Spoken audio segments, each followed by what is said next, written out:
이젠 좀 그만 봤으면 좋겠는데 정말 끊이지 않고 발생하는 비극, 바로 아동학대 사건입니다.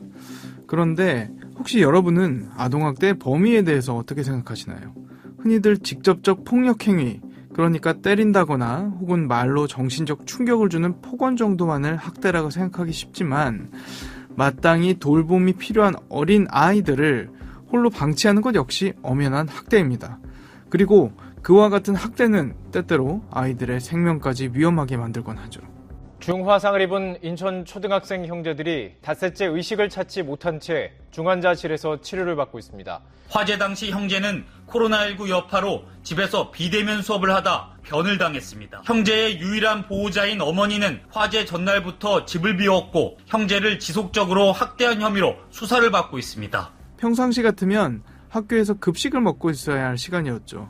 하지만 당시 10살, 8살이던 어린 두 형제는 사건 발생 전날부터 보호자 없이 집에 방치돼 있었습니다. 그리고 순식간에 불이 번지는 사고가 났던 그날 10살 형은 간신히 목숨을 구했지만 동생은 끝내 숨지고야 말았죠. 그런데 정말 안타까운 대목은 이 사건 우리가 충분히 막을 수 있던 비극이었다는 점입니다. 일보 김 기자입니다. 인천 라면 형제 사건 때문인데요. 아이고 어떻게 그런 사고가 났는지. 형제의 어머니가 그전에도 학대 의심 신고로 조사를 받았던 걸로 알고 있는데 맞는 이야기인가요? 들어보신 적 있습니까? 내가 신고도 했었어요. 그래요? 도통 애들을 돌보지 않고 내버려 두다시피 하니까 이게 맞나 싶어서 신고했었지. 내가 너무 남의 일에 간섭하나 싶기도 했는데 알고 보니까 나만 그랬던 것도 아닌 것 같더라고. 근데 법원에서 뭐가 잘 안 됐던 모양이야. 아, 그동안 형제를 방임한다는 지적이 있던 게 사실이군요. 그렇다니까. 에이, 그때 좀 제대로 했으면 이런 걸 안 봤을 텐데. 에휴. 두 형제의 친모는 단 한 번도 아닌 무려 3차례나 아이들을 방임하고 있다 신고를 당했다고 합니다. 그렇다면 도대체 왜 주변의 신고에도 불구하고 아이들은 여전히 방치된 채 남아 있었던 걸까요? 오늘 사건 엑스파일에서 이 사건 자세히 짚어보겠습니다.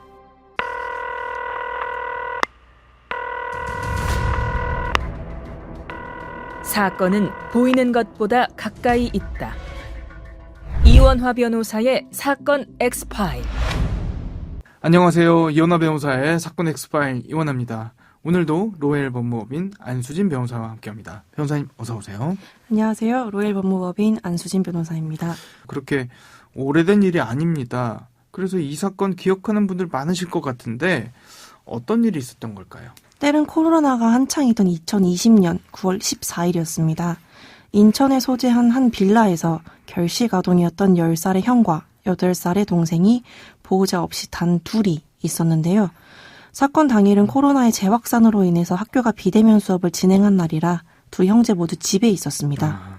초기에 알려지기로는 형제가 아동 급식 카드로 끼니를 때우고 있었는데 라면을 끓이던 중 화재가 발생하였고 형제는 119에 신고를 하였으나 위치는 제대로 말하지 못한 채 살려주세요만 연거푸 외쳤다고 합니다. 소방대원들은 휴대전화 위치 추적을 통해서 빌라에 도착하였는데 불이 주방 가스레인지 근처에서 시작하였고 주변에 음식 포장지 흔적이 남아있는 것을 토대로 형제가 라면을 끓여 먹으려다 불이 난 것으로 추정하였습니다. 아이들이 직접 신고했다 이야기를 해주셨습니다만 기억하기로는 당시 아이들이 구조는 됐지만 의식이 없는 채로 병원으로 이송됐던 걸로 알고 있거든요.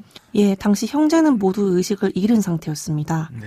추 병원에서 형은 상반신에 3도 중화상을 입는 등 전신의 40%의 화상을 입었고 동생은 다리에 1도 화상을 입은 것으로 확인되었습니다. 당시 집에 부모님은 안 계셨나요? 10살과 8살이면 아이들끼리 남겨두기에 너무 어린 나이가 아닌가 싶은데. 네, 그렇습니다. 당시 어린 형제들은 집에 단 둘이 있었습니다. 형제는 아버지 없이 어머니와 3명이 살고 있었는데요. 어머니는 화재 발생 전날 밤 지인 집에 가기 위해 집을 나선 상태였습니다. 특히 형제의 나이 자체도 매우 어리지만 형은 2018년 7월 주의력 결핍 과잉 행동 장애 진단을 받고 약물을 복용 중이었으면 물론 ADHD. 예, 맞습니다. 네. 평소 가스레인지로 불장난을 한 적도 있어 충분한 보호와 감독이 요구되는 상황이었습니다.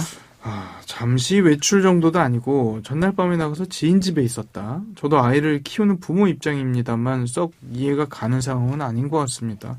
어머니가 형제를 두고 길게 외출한 거는 이번이 처음이 아닙니다. 네. 어머니는 사건 발생 불과 사흘 전인 9월 11일 오후 4시 55분에 집을 나간 뒤 이틀 밤을 보내고 9월 13일 새벽 5시 21분에 귀가한 것을 비롯하여 사건 발생 보름 전이었던 8월 28일부터 이 사건 당일까지 네. 10번에 걸쳐 형제들만 집에 둔 채 외출한 사실이 있습니다. 네. 심지어는 이 사건이 발생하기 2년 전이었던 2018년 9월, 2019년 9월, 2020년 5월에 걸쳐 이웃들이 3차례나 방임 학대로 인천 아동보호전문기관에 신고를 하였고 형제들이 다니던 학교에서도 형제가 유치원이나 어린이집을 다닌 경험이 없어서 교우관계나 사회성에 문제가 생길 수 있으니 인천시 아동보호전문기관에 상담을 해달라라고 의뢰하기도 하였다고 합니다. 그러면 이웃들이 신고도 하고 전문기관에 상담을 해도 했다고 하면은 상황이 좀 나아졌어야 하는 거 아닌가 싶거든요.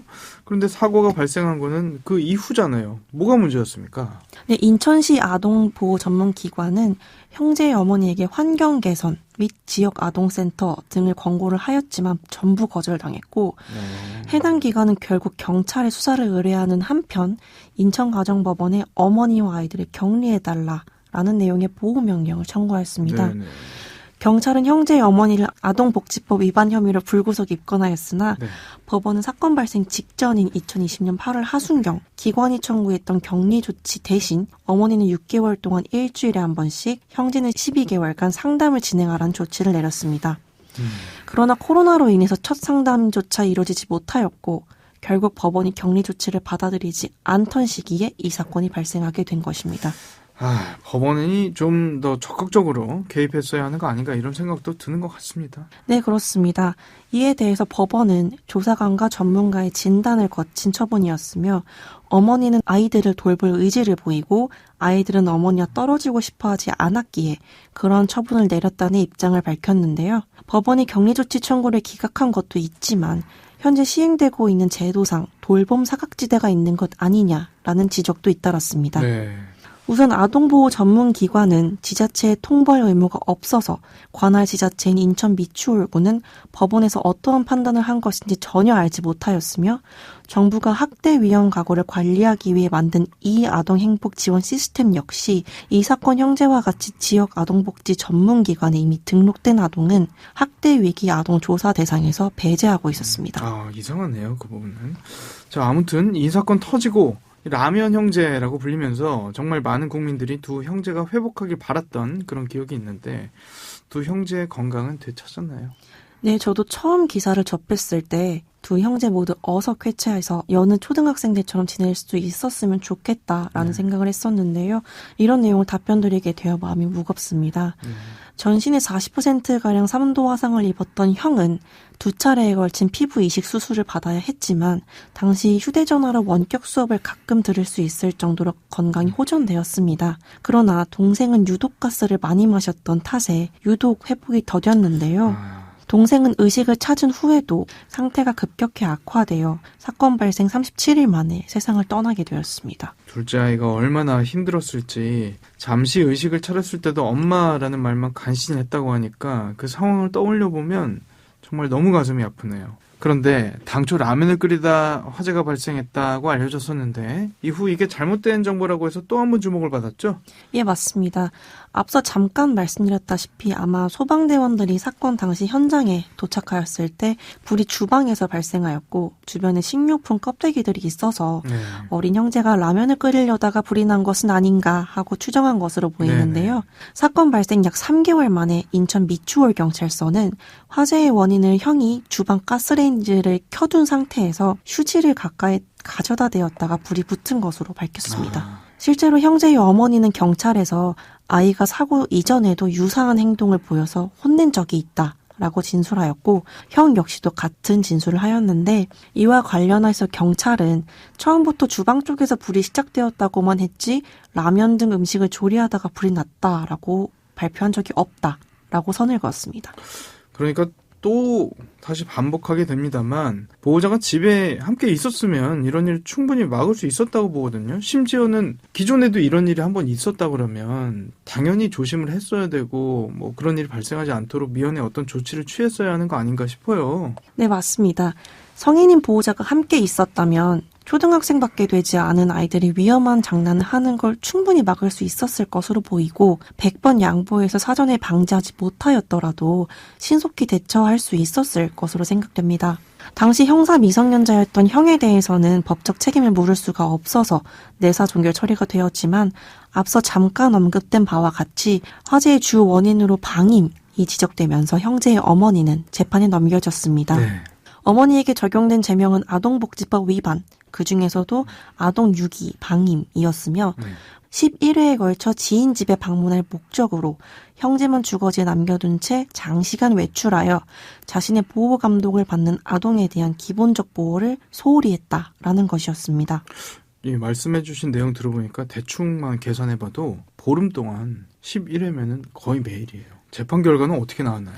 결론부터 말씀드리면 형제의 어머니에게는 징역 1년 6개월에 집행유예 3년이 선고되었습니다. 처벌이 너무 미약하다는 비판도 많았던 걸로 기억합니다. 네, 법원은 보호자로서 제공하여야 할 영양 섭취, 실내 청소 등 기본적인 건강, 위생 관리가 성장기 아동들에게 필요한 만큼 이루어지지 않았고 평소 형이 가스레인지를 이용한 불장난을 하거나 화상을 입기도 하였다는 점에서 형제의 어머니가 형제만 주거지에 남겨두어서는 적절한 보호 감독이 이루어지기 어렵다는 점을 잘 알고 있었을 것이기에 징역형을 선고할 필요가 있다라고 판단하였습니다. 네. 다만 법원은 형제의 어머니가 수년간 홀로 형제를 양육하면서 정신적, 경제적 어려움이 상당했을 것으로 보이고 형제와의 관계 또한 원만하였으며 수사 및 재판 과정에서 잘못을 반성하는 한편 재발 방지를 약속하고 있다는 점을 감안하여 징역형의 집행유예를 선고한 것입니다. 개인적으로 처음 이 판결을 접했을 때에는 아이가 사망에 이르렀는데 집행유예는 경한 것이 아닌가 그렇죠. 하는 생각도 들었는데요. 네. 그러나 이 사건을 리서치하면서 어머니가 방임을 한 것은 명백히 아동학대가 맞지만 네.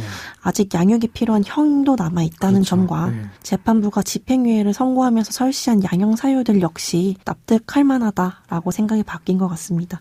사실 정말 어린아이들을 제대로 돌보지 않고 방임하는 거 이것도 엄연히 아동학대죠. 물론입니다. 아동복지법은 자신의 보호 감독을 받는 아동을 유기하거나 의식주를 포함한 기본적 보호, 양육, 치료 및 교육을 소홀히 하는 방임 행위를 엄격히 금지하고 있으며 이를 위반하게 될 경우 5년 이하의 징역 또는 5천만 원 이하의 벌금에 처해지게 됩니다. 실제로 지난 2021년 자녀가 시력이 손상되어 앞을 잘 보지 못한다는 사실을 알았음에도 불구하고 반년 이상 적절한 조치를 취하지 않아서 결국 양안 정체의 망막 박리 상태가 되도록 방치하고 경추가 골절돼 몸을 제대로 가누지 못하여 지속적인 관찰과 보호가 필요한 자녀를 주거지에 홀로 둔 채 나간 부모님이 재판에 넘겨진 사례도 있었습니다. 그 사건은 어떻게 마무리됐습니까? 예, 법원은 피고인들에 대해서 무려 4차례에 걸쳐 아동학대 의심 행위로 신고가 접수된 사실이 있었고 아동보호 전문기관으로부터 사례 권리를 받았음에도 불구하고 방임 행위를 장기간 지속했다는 점, 특별한 이유 없이 영유아인 자녀를 두고 거주지를 비운 점 등을 종합해서 각 징역 3년 실형을 선고하였습니다. 네. 이에 대해 피고인들은 양형부당을 이유로 항소를 하였으나 기각이 되었고 결국 원심 판결이 확정되었습니다. 네. 그러나 꼭 오늘 소개해드린 사건과 방금 말씀드린 판례처럼 심각할 정도의 유기 또는 방임이 이르지 않더라도 아동복지법에서 규정하는 바와 같이 기본적인 의식주 등을 소홀히 할 경우 명백한 아동학대에 해당한다라는 점을 재차 강조하고 싶습니다. 네, 좋은 말씀이십니다. 사건 엑스파일 오늘은 어린 두 형제가 방임으로 방치됐다 화재로 숨진 안타까운 사건 살펴봤습니다. 아이를 돌보지 못한 부모의 책임이 큽니다만 사회 시스템이 조금만 더 치밀했더라면 막을 수도 있었던 사건 아니었을까요? 저희가 준비한 내용은 여기까지입니다. 끝곡으로 짙은의 잘 지내자 우리 들려드리면서 이 시간 마치겠습니다. 여러분은 모두 변호받아 마땅한 사람들입니다. 사건 엑스파일 여러분 고맙습니다.